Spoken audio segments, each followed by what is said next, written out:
You've most likely heard of mole people. New York City has a population of around 8.3 million, of which roughly 120,000 are homeless. Over 2,000 individuals in this group live underground beneath the city, which earns them this name, mole people. They've lived in these places for decades, and many who grew up in the city are familiar with the stories surrounding these communities. One location that housed mole people was the Freedom Tunnel, an Amtrak tunnel beneath Riverside Park, a 330-acre scenic area near the Hudson River. The place was made in the 1930s by the urban planner, Robert Moses. Workers from the WPA, which stands for Work Projects Administration, constructed the tunnel in the midst of the Great Depression. The tunnel was abandoned in the 1980s and left to the homeless. However, they weren't the only people using the space. Graffiti artists began to paint the walls.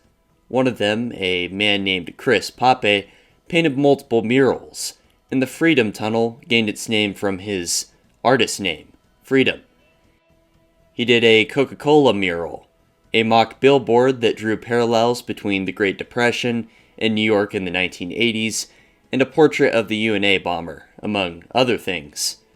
A shantytown slowly grew inside of the tunnel over the course of the decade. New York at the time was gripped by crime, and drug use was rampant.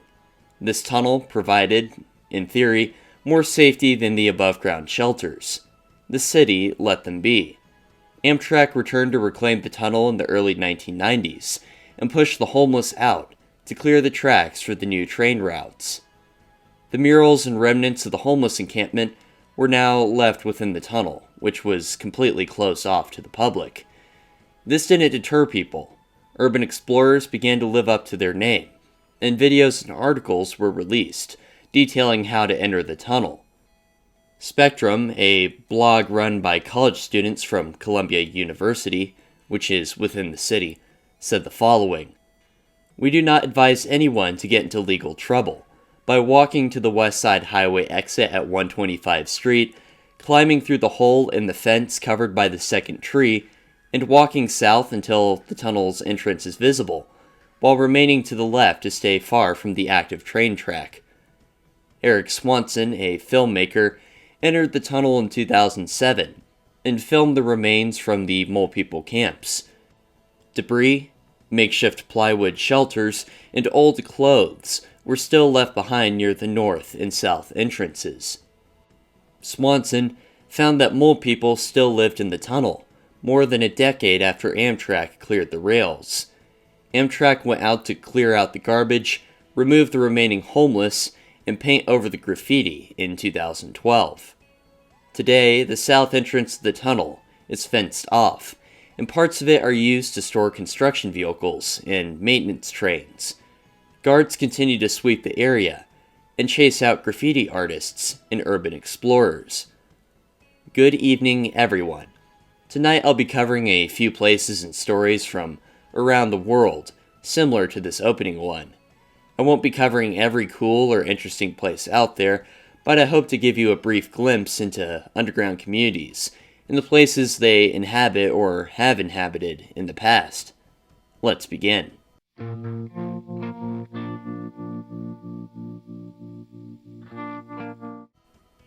The New World Mall was opened in Bangkok, Thailand in 1983. The 11-story structure housed many vendors and featured underground levels. The mall was designed by Rang Torsuwan, an architect who was popular in the city as it grew exponentially during the last 2 decades of the 20th century. The owner got permission to build a 4-story mall, but ignored this to construct a 11-story mall. It quickly drew the ire of some in the community when the completed structure grew to rise even higher than the Grand Palace. The Grand Palace was completed in the 18th century and was the seat of government for the nation's kings. Whispered stories said that the mall would soon be struck down by the gods. Shoppers continued to frequent the mall, nonetheless. The building situation came to a head in 1994, only 11 years after its grand opening. The Metropolitan Administration found that the owner had illegally added 7 floors to the mall, and in 1997 ordered the top 6 floors to be removed. In 2004, a piece of the structure collapsed and took out a person passing below. The mall was closed, and the government ordered a demolition of the top levels. Unfortunately for the surrounding area, there was little remaining roof, and rain began to collect, flooding the underground and lower levels. This site became a breeding ground for mosquitoes, which plagued locals.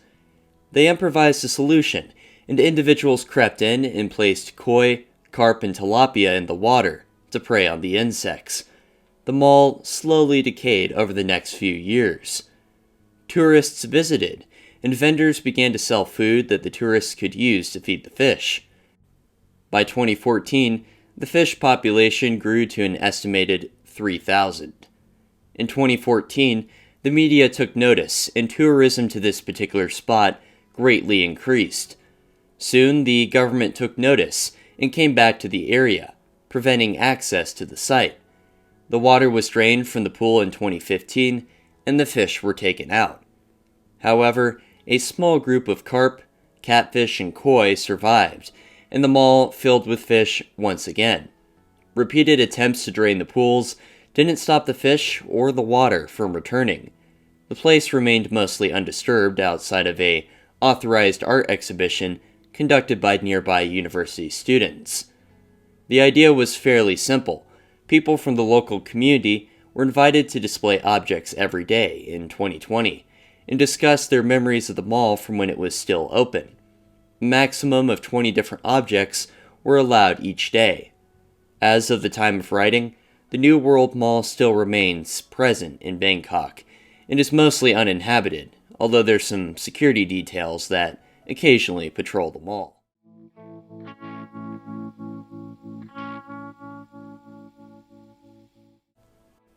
This underground town is comparatively luxurious next to some of the other entries we'll be covering in the video, and is still inhabited by a large community. Coober Pedy is dedicated to the mining of opal gemstones, and its residents dwell in underground homes in a particularly hot region of Australia. It's 590 miles northwest of Adelaide in South Australia. Temperatures regularly reach 126 degrees Fahrenheit during the summer, forcing the inhabitants to dwell underground. The above-ground portion of Coober Pedy is almost a ghost town in the summer, with its gas stations, bars, restaurants, and supermarkets largely without people. The dugout homes can be accessed beneath small buildings throughout the town, with these structures concealing passages that extend downwards. The town building rules tell residents that their homes need to be at least 13 feet below the ground to ensure that their roofs are structurally sound. The average temperature in these spaces is around 73 degrees Fahrenheit, making the bills for AC relatively cheap. Homes are also inexpensive, with an average 3-bedroom house selling for around $26,000 today. The area of Coober Pedy is perfect for making these homes. The sandstone is soft enough to scratch with a fingernail, but sound enough not to require support. The first underground dwellers in the 1960s and 1970s utilized this to clear space for themselves. Many started from abandoned mine shafts and used explosives and digging equipment to easily clear out large areas. Nowadays, industrial equipment is used to rapidly make new dugouts, as needed. The nature of the rock means that locals often make rooms to their design, requiring no additional materials. Massive swimming pools, cathedral-like rooms, and arched doorways are just some of the designs residents have made for their home.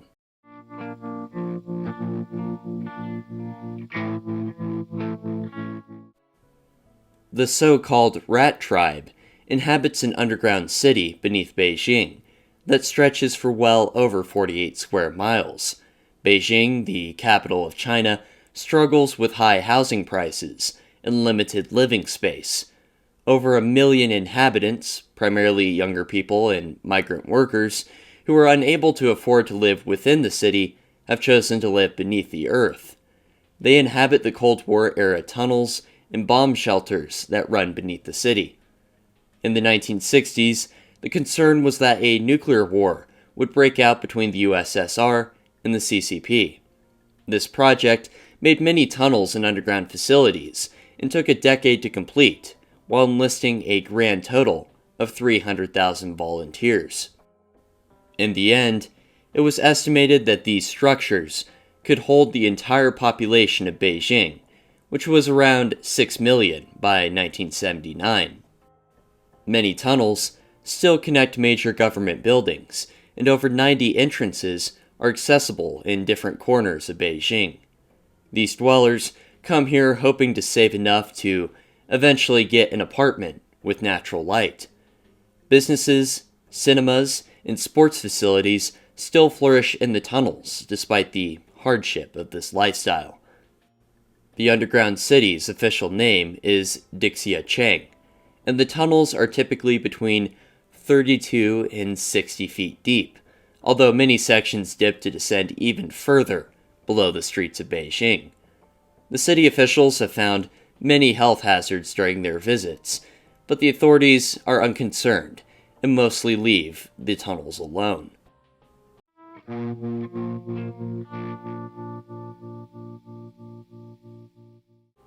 Kariz is a city that contains an ancient aqueduct of the same name. It's on the island of Kish, within the Persian Gulf. The aqueducts of the city were made over 2,500 years ago, and were designed to provide clean drinking water to the seaside city. It did this by filtering water from the distant mountains through coral, which then went into the valley where the city was located. Over time, a complex was constructed around the below-ground aqueduct tunnels. The site was revitalized in 1999 by an engineer named Haji Hosseini, who returned to his homeland from Germany. He'd done a lot of work there and had learned much, so he brought his expertise to bear on the Kariz Aqueducts. He restored the systems and made a below-ground museum and a small above-ground restaurant and bazaar. Today, the underground space extends for around 32,000 square feet. 3 major aqueducts can be viewed here, as the system was built on the confluence of 3 ancient rivers. It's made out of natural coral, and the walls hold the fossilized remains of prehistoric creatures. Kariz gets around 100,000 visitors a year, and underground amphitheaters and restaurants have been constructed over the past few years.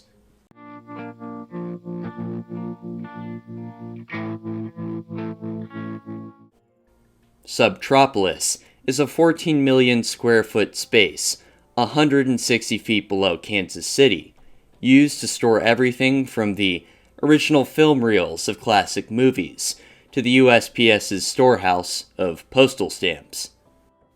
It all began in 1940 when the owners mined a limestone deposit near the banks of the Missouri River in present-day Kansas City. They continued to take limestone, and by 1960 were left with an enormous open space within their mine. Lamar Hunt possessed the rights to the area. He was best known for helping to create the AFL, and was the owner of the Kansas City Chiefs at the time. He also built the Worlds of Fun amusement park and Oceans of Fun water park, which are right above the caverns today. Hunt had an idea to turn the caverns into a business complex and started an advertising campaign. It was christened SubTropolis and called the world's largest underground business complex. Today, the area has 7 miles of illuminated paved roads in a grid system to help the semi-trucks that regularly go through the space to collect or drop off goods. The cave is temperate, with an average temperature of 72 degrees, and it does not experience humidity fluctuations. This means that companies have to use far less energy to store materials here compared to a above-ground complex. There are a variety of smaller businesses that also call SubTropolis home. The world's first underground paintball arena, Jaeger Subsurface Paintball, is housed here, along with an exotic flower garden illuminated by high-intensity lights, and a flea market. There's a lot of other things as well. SubTropolis is truly a microcosm of the U.S. as a whole, as multiple government agencies are on site. The Environmental Protection Agency, the National Archives and Records Administration, and USPS are tenants here. As a result, the security for SubTropolis is required to be GSA Level 3. This means that security must be on site at all times, 24/7, and has access to an advanced security suite.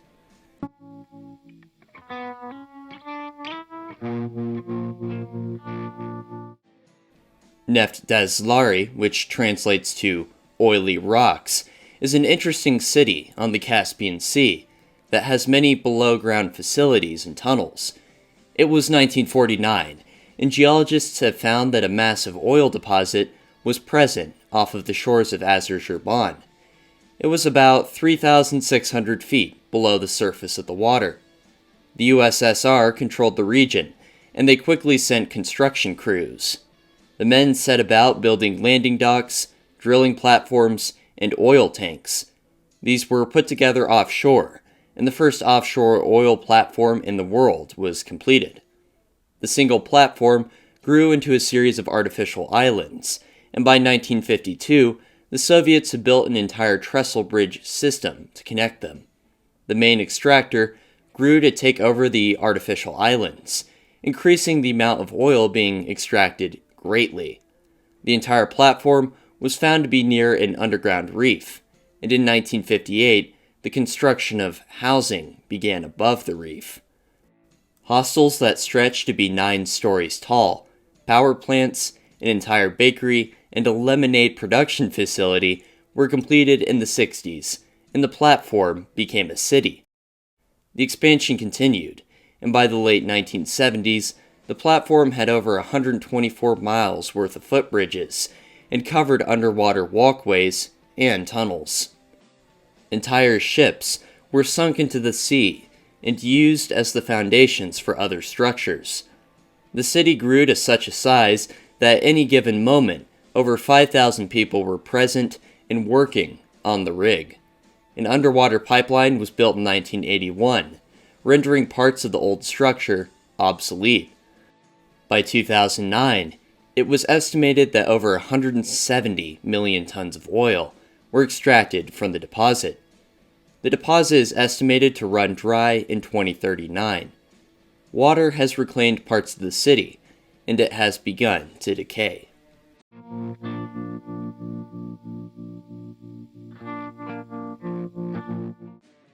The Silesia region, which is in Central Europe, was the home of an elaborate tunnel network that was carved by prisoners during the final years of World War II.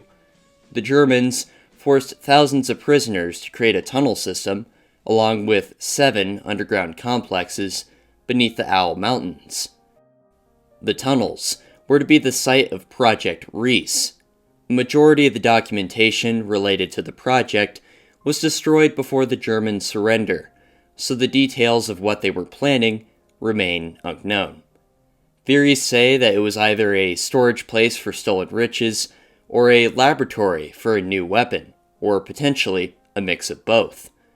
The official belief is that the Germans planned to move their factories underground to protect them from Allied bombing raids. The system remained abandoned in the decades immediately after the war. Experienced cavers and would-be treasure hunters were some of the few who explored the area. One large group of buildings, the underground city of Osoka, is particularly intriguing and is open to the public today. It's little over half a mile northeast of the village of Kalz in Poland. The site is made out of large halls, fortifications, and long corridors. 2 facilities within it are particularly noteworthy. Neither of their functions is known. The first is nicknamed Power Station and is a concrete structure that has many rooms containing metal storage tanks. The entrances between the rooms and the doors leading outside consist of heavy latches secured by large steel clamps. Casino is the name for the other structure. It's 164 feet long. It has windows, a layer of chipboard insulation, and walls of concrete reinforced by alloy. It's empty and has pipes that could be used to connect to an electric grid. Naours is the largest of the underground facilities, with over 1.8 miles of tunnels. There were 3 planned entrances between the facility and the outside world, but only 2 were finished. Explorers found Naours partially flooded. Markings found on the ceiling of one open area say that there is a covered-up tunnel behind a wall in the main atrium. The reason for why the tunnel was covered remains unknown.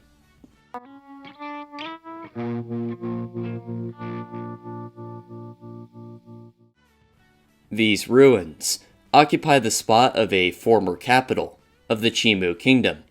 The city was the largest city in the Americas before the arrival of the conquistadors. It's called Chanchan.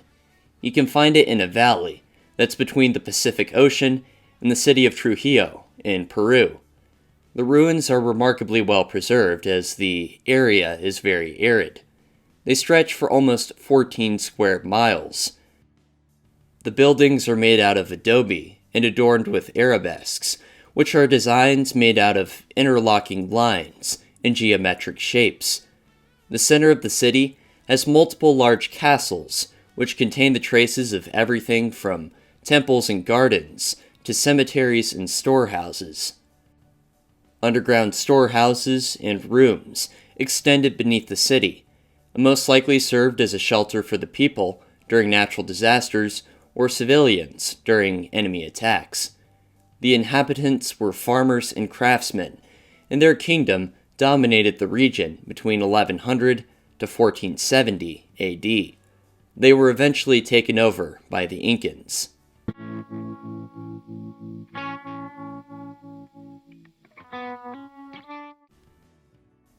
Naours is a small village in northern France with a population of around 1,200. A system of underground passageways lies beneath a forest, east of the village. Naours was once a quarry that gradually transformed into a hiding place for the villagers. They used it to hide from Viking invaders and the destruction of the 30 Years' War in the 1600s. The area has 300 rooms and held around 3,000 people at its height during the 30 Years' War. It extended for around 1.86 miles by the end of the conflict. Stables, chapels, a town square, and underground chimneys were within Naours. The chimneys' fumes were routed through the existing above-ground buildings in the forest. The site was forgotten after the 30 Years' War, but was rediscovered in 1887.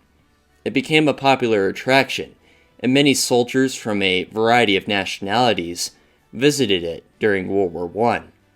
Lots of graffiti from these soldiers can be seen there today. Alright, that's it for tonight. Thank you so much for watching. If you enjoyed the video, consider subscribing or check out the links in the description. I'll see you around. Take care and good night.